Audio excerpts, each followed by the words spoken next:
আসসালামু আলাইকুম, welcome to my channel Afrin's world. আজ অনেক দিন পর আপনাদের জন্য আরেকটি রেসিপি নিয়ে আসলাম। সেটা হলো খুব সহজ একটি রান্না, আপনারা সবাই পারেন। ডিম আর আলু দিয়ে ঝোল। আজ আমি ডিমের তরকারি রান্না করে আপনাদেরকে দেখাবো, যেটা আমরা খুব অল্প সময়ে 10 মিনিটেই ঝটপট রান্না করে ফেলতে পারি। তাহলে চলুন মূল ভিডিওতে চলে যাই। আমি চুলায় একটি পাতিল বসিয়ে দিয়েছি। এখন সেখানে কিছু পেঁয়াজ কুচি আর একটা কাঁচামরিচ দিয়েছি। এবার আমার আদা, পেঁয়াজ, রসুন বাটা ছিল, সেটা আমি 2 চা চামচ দিয়ে দিলাম। দিয়ে এটাকে একটু ভেজে নেব তেলে।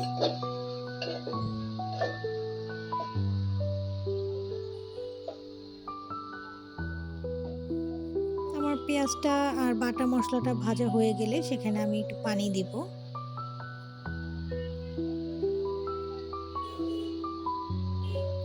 আমার ভাজা হয়ে গেছে, এখন আমি একটু পানি দিয়ে দিলাম। পানি দিয়ে এবার আমি গুঁড়ো মশলাগুলো অ্যাড করব। আমি 1/2 চা চামচ রসুন, হলুদ, 1/2 চা চামচ মরিচের গুঁড়া, 1/2 চা চামচ জিরার গুঁড়া, 1/2 চা চামচ ধনিয়া গুঁড়া দিয়ে দিলাম। দিয়ে এখন আমি এটাকে নাড়বো এবং এই মশলাটাকে একটু ভালোভাবে কষাবো। কষানোর আগে আমি এখানে কিছু গরম মশলা দিয়ে দিচ্ছি। 2-3টা এলাচ, ছোট 2টো দারচিনি, একটু তেজপাতা। যত সহজে করা যায় রান্নাটা এবং অল্প সময়ে, সেটাই আমি করছি আজ।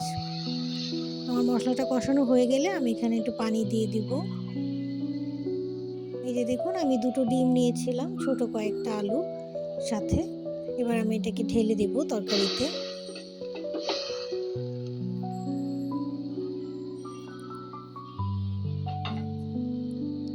এবার আমি এটাকে কিছুক্ষণের জন্য জাল করে নিব, মানে একটু কষিয়ে নিব ঢাকনা দিয়ে। আমার কষানো হয়ে গেছে দেখুন। খুব ভালোভাবে কষানো হয়ে গেলে আমি এখানে পানি অ্যাড করব।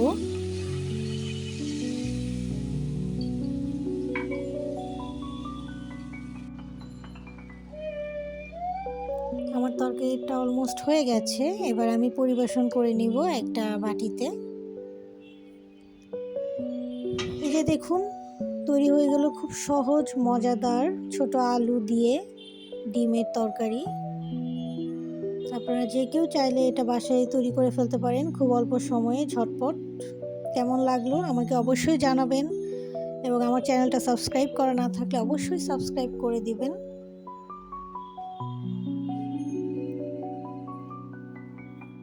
সবাই অবশ্যই ভালো থাকবেন, সুস্থ থাকবেন।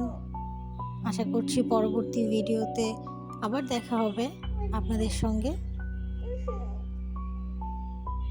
আল্লাহ হাফেজ।